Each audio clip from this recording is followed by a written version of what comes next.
Hello and welcome back to Bourbon Barrel Talk. I'm your host, Scott Min. Today we are in the 1870 Club, which is my buddy Jason's establishment. How you doing, Jason? I'm good. How are you? Doing well. And then B. Phil's here. What's up, Phil? I'm good. B. Phil, Brian Phillips in the house. Yeah, BP or Brian the Mortgage Guy. That's right, Brian the Mortgage Whatever you Guy, Mr. VA himself. So anyway, we have a couple of charity picks that we did, me and Brian, myself, and we love doing charity. So we have a Woodford Double Oak, and then, Brian, what'd you bring, bud? Pursuit Spirits Double Oak Bourbon. Pursuit Spirits. There we go. Yep. I think this might be the first time we've had a Pursuits bottle on the podcast. I love the guys. Again, they were good to us. And I'll share more about their generosity with this particular barrel pick as we get around, as we get there. Good deal. All right. Well, let's dive in. We'll have a little sippy sip. So the first one, you poured everything. So on the left, we're drinking the Pursuit Spirits. On the right is the Woodford Double Oak. That is correct. Yeah, I did it alphabetically. Alphabetically. Oh, well.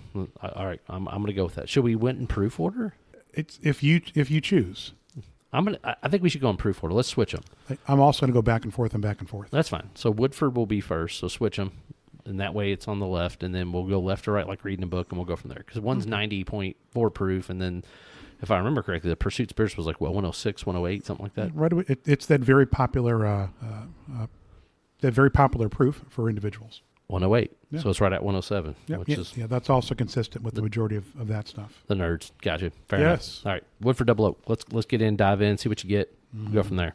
So right off the bat, so a week ago I was texting Scott, after a fair amount of pours, and I'm like, dude, this has got... He's like, I know. So somebody, what are you getting on the nose? I don't get as much oak as you would expect if you're sitting here telling me it's a double oak. Yeah, no.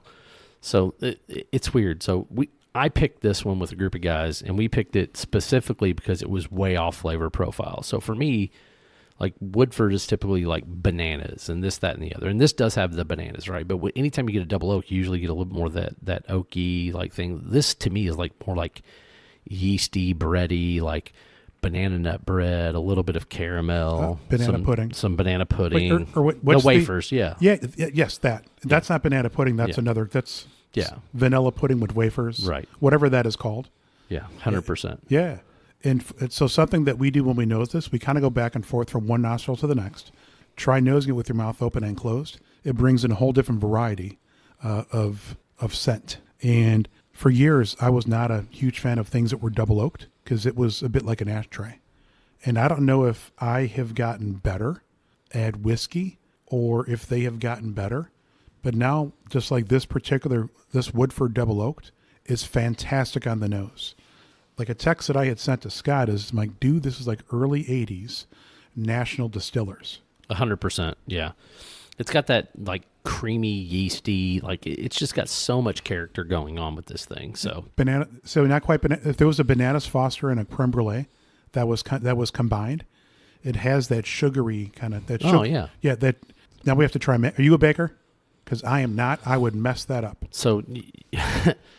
Am I a baker? That's a difficult question, and it could be answered in so many different ways. So, yes, I worked for a cookie company for a long time. And I went to school to be a chef. So I went to culinary arts school. That was my first passion in life, was to be a baker and a cook and things like that. That's where your field greens comes from. Exactly. Oh. So that's where I think honestly that's where a lot of my palate comes from, is the fact that we just tried so many unique things when we would eat, try things, and then we would do pairings, different things like that. Like those were different things that I kind of learned through different classes or through experiences with chefs and other things like that I've done. Now, that being said, I don't bake anymore because when it became work, I actually stopped enjoying it. So my wife does most of our baking now. She's a big sourdough person, and she makes a lot of cookies and pies and stuff like that. So I see sourdough all the time on Facebook, or the Facebook for those of us that are our age. Well, I'm older than you, but the Facebook. I never see the other stuff. Yeah, it's all group chat stuff, right? Like, so chefs are part of going to school for that. Is there do you talk about like what you get on the nose, or is it mostly what goes by taste? So for me, when I think of food can be a variety of different things, right? Like I always like what comes in from the nose side, but I also prefer really like what's things taste like, but like for bourbon though, I love a good nose. Anything that's got a really, really terrific nose, assuming the palate even remotely follows through, those are always going to be the things that I'm probably going to choose because I love being able to go back and just kind of sniff the glass, even after it's empty sometimes. Yeah, I could. There's a word that we use for something when we enjoy it a lot on the nose. Absolutely. And yes, like that. Nose banging. Yes. We'll just say that. Yeah. And sometimes I've had whiskeys where they're infused, where the nose is phenomenal. And as you just mentioned, it doesn't deliver to the palate or the finish, where you get a lot of that. Right. It tastes artificial. Yeah. Like this is just sweet. It's got that yeasty flair. It's got that banana. It's got that creamy flavor. It's got so much just going on. Yeah. And I'd say this is 90.4 proof. Is that right? Yeah, 90.4. So if somebody were to taste this, they wouldn't think that a whiskey of that proof could have all the flavor that this has. Correct. Most 90 proofers, like big distilleries, they have their 90 proof line, and this is divine. So much more flavor. 100%. Jason, what do you think? I agree. Yeah. Good deal. He's finished. He's finished. He's already Yeah. pounded it through. It's like, I actually moved on to the second glass. put it back. So second one is the Pursuit Spirits, the Double Oak, 108 proof. So tell me a little bit more about this pick. What'd you do? How did it go? So ours was for the Education Foundation. So ours was like we raised some money, did some good for one of our local education or school systems. So what about yours? Yours was like VA related or something? Let's circle back to yours. So for people that don't know where we're from. Oh, I'm in southern Indiana. Yes. Yeah. So was it Clark County? Yeah, Greater Clark County School System. Yep. Got it. Yeah. So mine is for the Veterans Association of Real Estate Professionals. I had been a board member and a first sergeant for education and now communication with them. There's 32 chapters nationally in 15 different states, from my understanding, soon to be 16 states. And being from Louisville, I always wanted to be able to do a barrel pick to benefit the veteran community. Being America's native spirit, I thought it kind of went hand in hand with supporting the veteran community. Right. So I reached out to the gentleman at Pursuit Spirits thinking, oh, crap, this is a big ask. And within about 10 minutes of getting there and sitting down and talking to him, mind you, so Kenny loves barrel-aged stouts. I brought a very good barrel-aged stout, and Ryan loves early 80s National Distillers. Gotcha. Yeah, so I brought an early 80s Old Granddaddy 86 proof, and we shared a pour at the table. Like 80s, like Guns N' Roses 80s, or like no early no, early So when National Distillers was still a thing, right, which was at the old Taylor Distillery. Yeah, Old Taylor. Yep. Yes, yeah. So I brought a bottle of that because in my mind it was a big ask, but it was going to help raise close to $6,000 of activity that we did around the barrel pick itself. So it's funny you say National Distillers, but like immediately on the nose, like I'm getting like old school Stitzel Weller. Like I'm getting kind of that dusty funk that you get from like those early bottles that were down at the old Shively plant. Yep. Yeah. So one of the things I guess that Pursuit Spirits does with their double oaked, they have a proprietary. What's the recipe? That gives us nose. Gotcha. Apparently, somebody loves Chardonnay. One of the things that is, and I'm not a wine drinker, right, but I've gone and I've tried Chardonnay since then, and it's referred to as this buttery nose. Anybody drink Chardonnay at the table or at the? I try to avoid wine like the plague. Same. But I pick up like more of a caramel, but maybe it's the buttery. Yeah. Well, buttered caramel is a wonderful thing. Right. Absolutely. Well, for one, you have to put butter and sugar to make caramel. So, man, look at him deconstructing it. I love it. Yeah, and they were even kind enough. So like. I want you to share, and I know we don't have much time, but I want you to share what the process was at Woodford after I share the process at Pursuit. So for me, it was a kind of a cheat, right? So this barrel came about out of luck. So we kind of took it because it was available.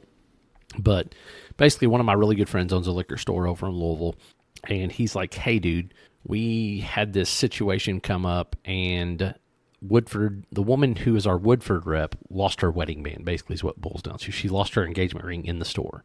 She didn't realize she lost it in the store. She just like, hey, dude, I lost my wedding band. I don't know if it was at your store, at so-and-so store, if I lost it in my car in a parking lot. She goes, I have no idea. Well, about a month later, they were resetting their store, and one of their people found their wedding ring. Wow. So in return, they were like, dude, that is the best thing ever. Like, we are so appreciative that you did this that we're going to custom blend some barrels for you and let you all do a Woodford Double Oak pick. So I guess Chris and Elizabeth went down, did all this fancy stuff. They put together a few different barrels that were special barrels that they thought were special blends, and they sent them over to them and they let us try them. And I'm not kidding. Like all three of these were fantastic barrels. Like I wish I could have bought all three of them because I would have like kept one personally. But we had the discussion, went through, and I was like, dude, like this by far was like the yeasty, like old school. So that's the reason I chose the one that we chose. But they were all good in different ways. Like one was like dead up, just like straight, like traditional Woodford, like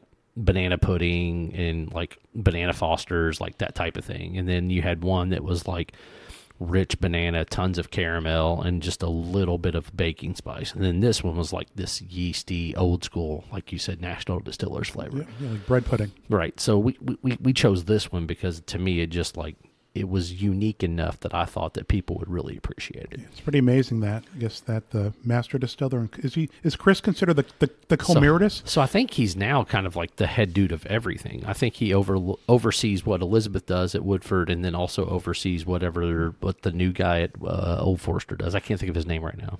Oh, we may have to get him on here. Yeah, I think that'd be a good idea. So if you're listening, you need to reach out to us. Yeah, 100%. Yep.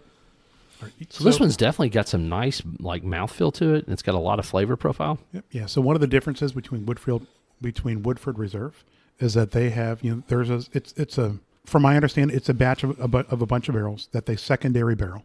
They blend two barrels to make one. Yeah. Got it. And I remember years ago that they lost the ability to promote these as a single barrel because Correct. somebody threw a big hissy fit. Now we see double oak products all the time that have the word single barrel on the label itself. Did they say single barrel? I thought they said barrel select. No, this particular one. But when you see a lot of other companies, I have two that are back behind me. Yes. They say single barrel. Even though they're double oak. Yes, exactly. Are they a blend though? So that's the thing, right? Like if you take a barrel of whiskey, right, and you just throw it into a double oak or into a toasted barrel, whatever, and you double oak it. If you never add additional bourbon to that barrel, then it is truly a single barrel. You just finished it. Now, if you take a blend, 3 or 4 barrels, put it together, and then fill up one secondary cask or 2 secondary casks, then you have 2 blends that are double oaked barrels, but they're no longer technically single barrels. And my mind goes to how is it a single barrel if 2 barrels were involved? That's my point. Yeah, like even if it's the same whiskey. It's not technically. Huh. All right. All right. So this Pursuit Spirits. So when we went there were 4 double oaked bourbons and 3 double oaked ryes that they let us choose from. So the funny thing about this one, this one's got a lot of rye spice. It does on the mid palate, but it's really it's got a lot going on. Yeah, and so this is 40% Tennessee bourbon. Oh, okay. And it's not the place that a lot of people may source from. Right. It's a different place. Gotcha. 40% Kentucky bourbon. Gotcha. And 20% New York bourbon. Gotcha. So the Tennessee is 80-10-10. Okay, that is a phenomenal mash bill. So Cascadia, yeah. If you ever get a chance to try that. Yeah. The Kentucky is 78-10-12. 78-10-12. Okay. Bardstown, yeah. And from my understanding, it is done specifically for them. Gotcha. And then the New York is 70. I'm proud of myself for not saying it like I was trying to be funny, but it's 70-20-10. 70-20-10. Yeah. And the New York one is the one that's a wheated bourbon mash bill. And that's not Kings County then. That's got to be, what's the other big one there in New York? Yeah, I'm trying. Oh, yeah. I wish I could think of it, but I don't think it's Kings County though. It's not. Yeah, so we'll add it into the notes of the episode. Yeah. Because it's easy enough to find. And then this was finished with French oak medium toast. Yeah, go figure. Yep. I think that's where that extra little spice is coming through. Yeah, is from the French oak. Yeah, French oak is one of those where it could add a lot. It could smooth like harsh ridges, or it can add a lot of spice. And to me, when it's done right, it gives you a little combination of both. 100%.